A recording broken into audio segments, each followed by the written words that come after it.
Mkuu wa majeshi Jenerali Nkunda amesema hayo akizungumza na askari wapya zaidi ya 2000 waliohitimu mafunzo ya awali ya kijeshi katika shule ya awali ya mafunzo ya kijeshi RTS Kihangaiko iliyoko Msata, Bagamoyo, mkoani Pwani.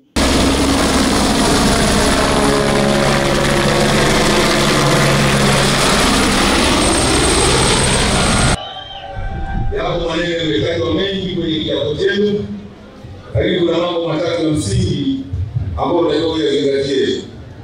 Kwanza lazima ujue kwamba kazi yako ni kulinda nchi.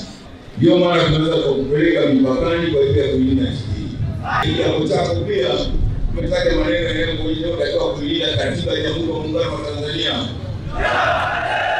Katiba hiyo imetajwa ni katiba ya mwaka 1977.